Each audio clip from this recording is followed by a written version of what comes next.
This is Dream Power Radio, the place where your dreams turn into reality. Here is your host, Debbie Spector-Weissman. Hello, and welcome to Dream Power Radio on the amazing Women and Men of Power Network, the world's leading positive programming network, powered by Raven International. I'm your host, Debbie Spector-Weissman, the Dream Coach. This is a show where we talk about dreams, both daytime and nighttime dreams, and how you can use them to make the internal shift to a life you love. Well, welcome to life, everybody. You might think that seems like a silly thing to say, but is it really? When we're born, we don't know any better. Life is right in front of us, and we take it head on by living in the moment and go with the belief that everything's going to be okay. But life doesn't often turn out like that, does it? Some of us get hit with the reality button when we're young and have to face obstacle after obstacle. I wonder if that's all there is to life. Some of us live lives that get better and better until one day something happens that puts us in a tailspin and we don't know how to deal with it. Then there are those remarkable people who find reason to find the silver lining in life despite the bad things that happen to them. And I have the honor to speak with several of them today.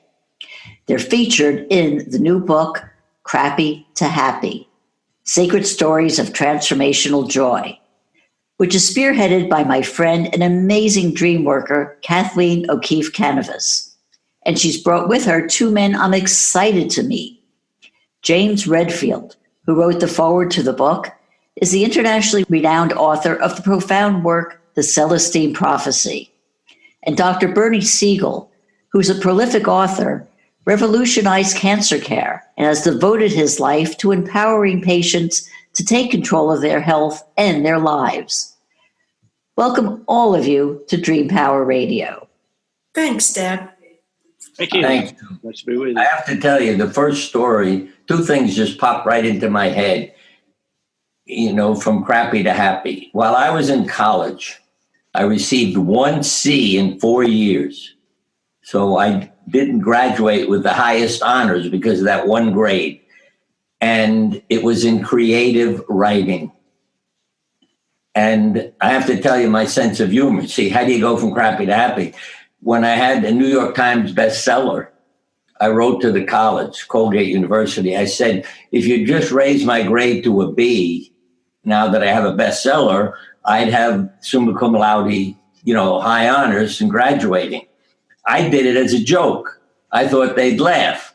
But I got this big, serious, multiple-page letter from one of the faculty telling me that you can't raise grades after you graduate. And I felt sad for them. Instead of laughing, at what I wrote, they sent me this serious letter. And the other is literally a quote from one of our kids. Imagine opening your emails in the morning and it said, life sucks. Most people suck. And if you wake up one day and the world's beautiful and everyone loves one another, you're dead. I loved it. I mean, he's got a good sense of humor. I know I don't have to worry about him. People need to keep the child in them alive. And I act like a child, and that keeps me happy. So when people say to me, how are you? I say, don't ask. I have so many problems. Why do you bring them up? And then they look at me like, oh, God, I don't want to talk to him. But what I tell people is next time you see me, say, you're looking very well today. When people learned they had a few months to live and they went home and did what felt right, a lawyer quits his job because he always wanted to be a violinist. See, he lost his life making his parents happy. He who seeks to save his life will lose it. A guy said, I want to die in the mountains of Colorado. It's beautiful. So I'm moving. A multimillionaire said, I'm canceling the dress code at work. Because when I met him at an event, I said, why are you dressed like that? He said, when they tell you you got a few months to live, you cancel the dress code. And his wife got him to buy the house he always wanted on the ocean in Miami. He lived for over 5 years. When I called up to ask the family why I wasn't invited to the funeral of the guy out in Colorado, he answered the phone. This is a year later. These people were supposed to be dead in a couple of months, the most. And he said, it was so beautiful here, I forgot to die. And last was a lady who wrote me and said, I was told I had a couple of months to live. So I bought a dog, I put it in the backyard wildlife habitat, I laughed more, I took some vitamins, and her letter ends with, and I didn't die. And now I'm so busy, I'm killing myself. Help, where do I go from here? I told her to take a nap. But, that's what's convinced me. Your body gets the message too. Monday morning, we have more heart attacks, strokes, suicides, and illnesses. So that tells you what it does to you, and it's crappy to get up on Monday. So don't wait for a disaster to find happiness. Yeah, I tell you, you bring up such an important point, which is the role that the laughter takes in our lives. I mean, if people laughed more, it just elevates our energy and just makes us feel great. And like you said, it actually keeps us alive. Let me interrupt a minute on humor, because my wife did stand-up comedy, like Henny Youngman, one-liners. And one night, instead of getting in the audience and taking her seat when she took the stage, I stayed up there because it was an awkward climb down. And I could see the improvement in the physical appearance of the audience. Everybody's sitting up straighter, smiling. And at the end of the night, she would always get more thanks than I did. I mean, she'd get them to laugh for 15, 20 minutes. I would talk for 2 hours, and more people would go over to her and say, thank you. Laughter improves your face value. He who laughs lasts. And laughter is contagious, so be a character. Well, James, I want to direct this question to you. What tends to make humans actually act in the opposite way? Wallow in our pain and portray ourselves as victims? I really think that we get in a habit early on in childhood. It's well known in psychology and especially the psychology of spirituality, that what happens is that we hang on to a certain style in life, and sometimes it's safer. People feel like it's safer to always be guarded and complaining, and there's not enough, and I don't know what to do, and other people aren't saving me. People fall into habits, and they're always ego habits. And breaking through to that is something that I think we know very well how to do. I think the human race has reached a time, the insights have come in a way that more and more people allow themselves to be guided in life, allow themselves to be resilient through finding, as you said, the silver lining. And it's certainly my thinking. I think we each can prove to ourselves that if we allow ourselves to be objective about the brick walls we hit in life, right, and really look for that silver lining, and it may not feel like a silver lining. It's very often a lesson. But if you believe in synchronicity, and all of us have these synchronicities, these mysterious coincidences that feel like they're leading us forward in life. And if we really fall back on that, so that we can say, okay, well, we have to every happening is a possible synchronicity. There's a lesson in it. There's an opportunity in it, and even the ones that hurt. I remember when we were getting ready to self-publish the Celestine Prophecy, because we didn't have a publisher. We had publishers, but it was going to take too long. They wanted to wait 2 years, and I felt like the Celestine Prophecy was very, very timely. So we just tried to create a small publishing company. We found one investor, and that was our solution. And so we jumped right in, printing books, spending money like crazy. And all of a sudden, that investor completely pulled out. And, it was like, what does this mean? Does this mean that I was just in a pipe dream about how this book could be successful in the world? Did it mean that, I made these horrible decisions along the way, poor strategy, all that went through my head.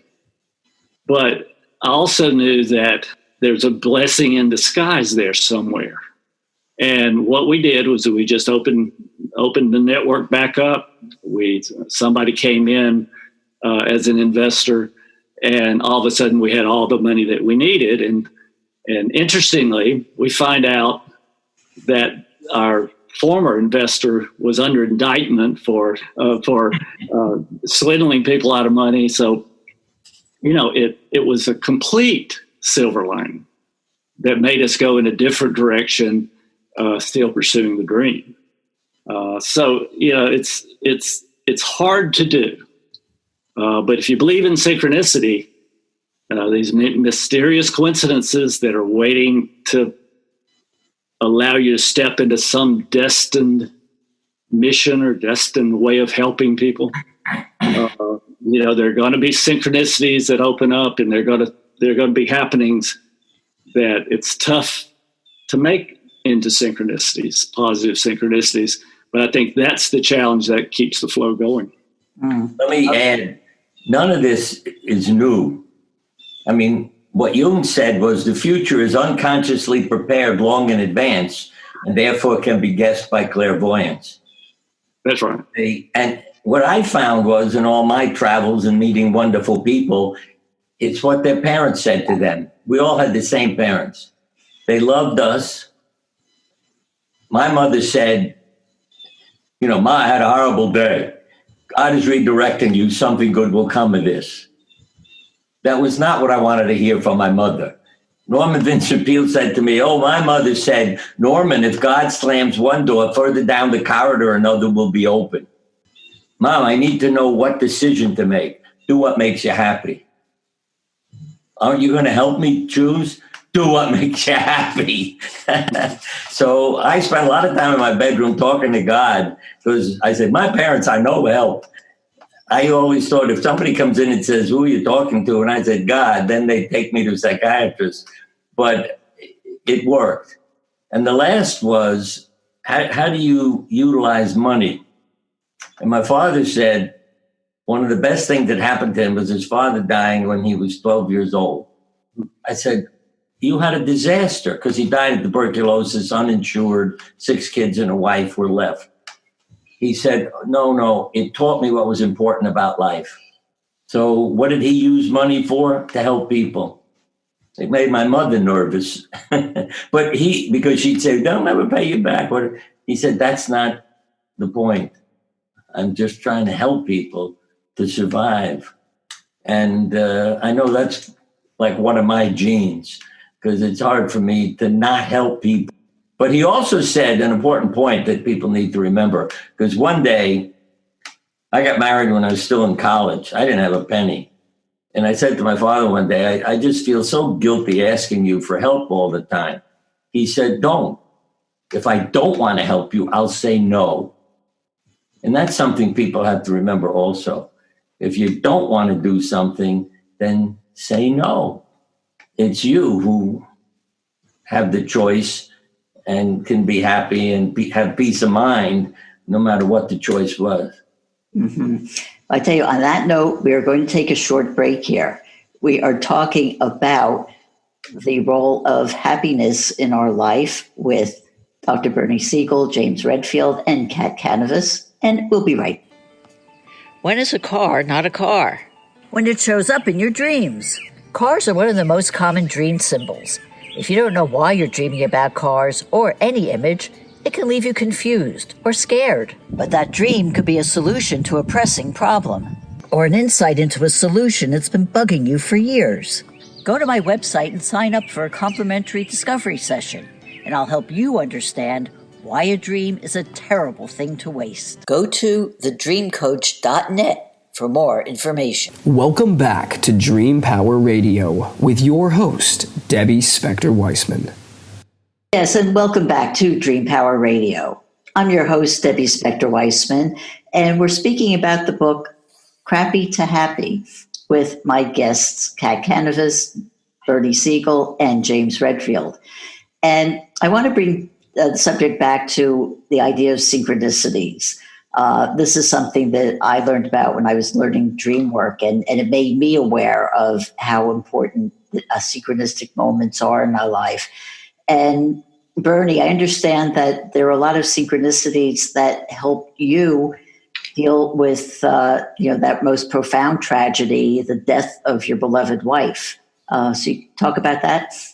Well, what I've learned is what dies is the body. I mean, I've had many experiences in my life, including as a 4-year-old, a near-death experience. But what has been so amazing since my wife died is she's gone. I miss her body, but her spirit is with me. I mean, I have had, as I say, experiences. Numbers are an important part. My wife was born on 9/9, so I'll give you one example. 9 months after she died, my heart started beating irregularly. And that also, to me, made the most sense in a mind-body way. The person I love dies, what organ in my body is showing the problem? But I went to the emergency room, and as I walked in, a voice out of the back yells, "Put him in room 9." As soon as I heard that, I thought, oh, my wife's watching over me. It'll be fine. They said, "We can't find a room for you in the hospital upstairs." This is at Yale. So you have to spend the night in the emergency room. I realized why the next day. "Oh, we got a room for you." "What's the room number?" 819. And 8 is a symbol for a new beginning. Then I've got a wristband on, which identifies me as a patient and the event that's going on. All the numbers that identify me: 18996633. And all the other numbers added up to 9. It could be a 5472, but I've saved all the wristbands. Every single time, everything adds up to 9. The other is we were married on, well, I can hold this up. I don't know that you can see very much, but there were coins in there. Why do I save them? Oh, and the picture of my wife on the other side. See, I got her right over my heart. I started finding a dime and a penny everywhere. And we were married on the 11th. And when I say everywhere, a bird bath, the checkout counter in the store, when you park the car and go around to the trunk to get something, there's a dime and a penny on the ground. It's been unbelievable. But the most mystical, one morning I get out of bed, and it's the same bed we always slept in, and I go around the other side to pull everything straight. I picked up the blankets, the sheets, and they pulled out of my hand. What do I see lying on the sheet in the bed? A dime and a penny. And I know it's my wife saying, "Hi, honey, I'm with you." Because there is no way you can explain it getting into that layer of the bed. Oh, and also when she first died, she would kiss me goodnight. The sound you make when you blow a candle out. I get in bed and I hear and a breeze on my face. Again, I knew it's my wife is saying goodnight. And that went on for, I don't know, many, many weeks or months. And, finally that stopped. You didn't have to keep saying that. But there are signs everywhere. And one last mystical thing, because last winter I said, my gloves are a mess. I need a new pair of gloves. I'm talking to my wife, okay? And I go to Stop and Shop, park, and I'm also often told, go into that space. So I park, that's where I'll find coins, or this day, I go in, I shop, I come back. There's a pair of gloves lying on the ground next to the driver's door. Explain that, please. And so I miss her, but I also know that she's there keeping an eye and doing things with her sense of humor that are incredible. I know, and these are the things that help us deal with the tragedies in our life and enable us to go on with our lives. And one of the other things that help us, I know it certainly helps me, are dreams. And I know dreams play an important role in all of your lives. Kat, I'm going to direct this first to you, and then James, I'd like you to talk about this too. Why should we pay attention to our dreams? Well, like Bernie was saying and James was saying earlier, our dreams deal with synchronicities. And also through the sacred dream doors, we can connect with our deceased loved ones, like Bernie was doing with his deceased beloved wife. And so by remembering our dreams, and sometimes when we connect with our deceased loved ones, it's impossible to forget them because, we suddenly have that joy. Being able to see them in our dreams can really help to chase away the grief. Suddenly we're not alone anymore in our dreams. Suddenly we see them again. They look great. They look young. They're in their prime. Let's face it, nobody wants to die and go to the other side and still be old and decrepit. We go right back to our prime. We look great. We're dancing. Our pots, our little tummy pots are gone. We're like hot again. And so when we go back to our loved ones, it's like saying, hey, look, I'm happy. I'm not in pain, and James was talking about some of us have the habit of connecting with our id and we're complaining. And so through our dreams, we can see that person has changed a habit to a degree because suddenly there's nothing to complain about. They look great. They feel great. They're happy. And it brings us inner joy. And we carry that joy with us throughout the day, throughout the week, throughout the month, because we realize there is life after life, and love never dies. And those stories are brought to our consciousness throughout the book, Crappy to Happy. I mean, going from the crappy, the really, really crappy low of losing a loved one to the really happy high of realizing they're not dead, love never dies, and they can come back to us in our dreams. Absolutely. And James, how have dreams affected you? Well, dreams, I've always dreamed a lot. Probably my first exploration into the mystical was, what are dreams? And the literature's out there. It's so many people do dream interpretations, and they do it a little different way. The one I like is, Bernie mentioned Carl Jung, and Carl Jung, by the way, coined the term synchronicity, right? He also founded the true human potential movement, which is looking at in a more logical way and in a much more quasi-scientific way at religious experiences, and all those things. So what we know, what is integrating into the society is this long discussion of the human potential movement. The insights that I talk about are really a conclusion from this long, really great exploration into the human potential. But Carl Jung also had a way of interpreting dreams. And I really love this. Dreams very often are, if they're not perfectly clear, they're all somewhat symbolic, right? So the way he'd like to suggest that people interpret their dreams is to take the plot of the dream, and it may be garbled, but it'll have a plot. You may be running into a person that's chasing you, or you may be chasing another person in the dream, right? And he would say, well, just superimpose that plot of the dream onto your real life. And ask the question, who, in that case, the question would be, who are you running from? Who in real life are you running from? Is it a person? Is it somebody you know? Is it something within you chasing yourself? There's just so many ways to do that, to explore dreams at a different level. I think my own personal belief is that every night we go into the afterlife dimension and sit down at a big seminar about our lives.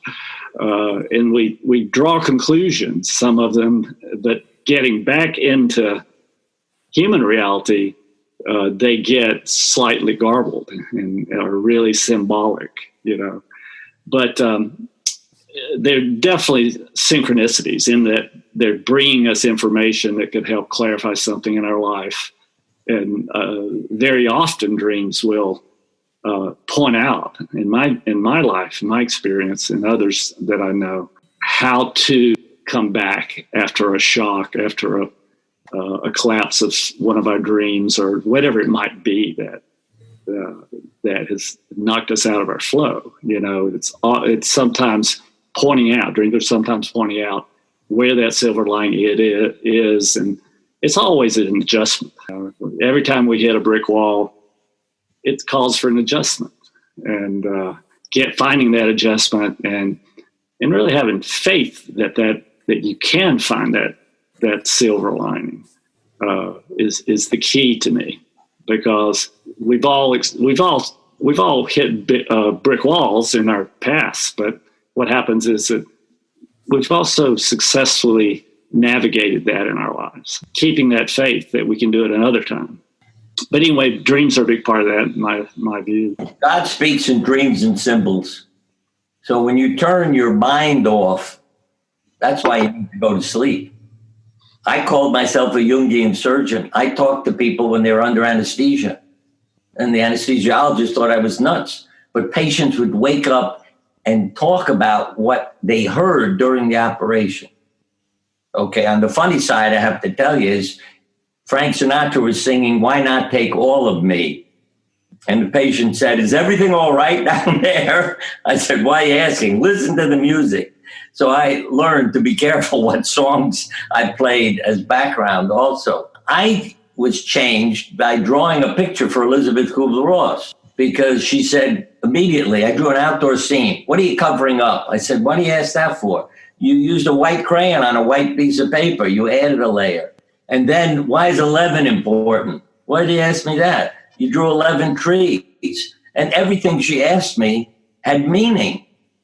And I thought I just drew an outdoor scene from my imagination. And it was amazing to me how important and significant, including colors. The rainbow that you have behind you is your life in order. And that's what people need to do. Solzhenitsyn uses the term about self-healing as a rainbow-colored butterfly. You transform your life. You go from crappy to happy. You put your life in order. The rainbow and the symbol of change is the cocoon. The butterfly bursts out. It takes work, but here you are. So all these things are not coincidences, and people need to understand that. And don't be afraid to draw a picture. I always say, who should I marry? What job should I take? Draw your possibilities and look at it the next day, and you'll see. And last but not least, when you lose a loved one, I learned that too. One of my little books is Buddy's Candle, because what I learned was after my father died, I was involved in grief, accepting my mortality. I mean, it was an unhealthy way. You go up to heaven and there's a parade of fathers. They're all carrying a candle. I said to the angel who took me up to heaven, "There's a guy coming with a dark candle. Oh, go light it for him." I run up and it's my father. "Dad, your candle's out." He said, "They light it for me, but your tears keep putting it out." And what a whammo that was for me. Stop grieving, and then your father can be happy and you can be happy. Yeah. Wow, what an important, powerful message to end this with. I have so many more questions to ask, but we're just about out of time. So, Kat, the final one comes to you. How do we find out more about the book and where to get it? Believe it or not, Crappy to Happy is #1 on the Amazon bestsellers list. It's on Amazon. It's on my website, Kathleen O'Keefe Kanavos, or you can just type in The Queen of Dreams and I'll come up. You can go there. And James Redfield, I think it might be on yours too. Do you want to give the audience your website?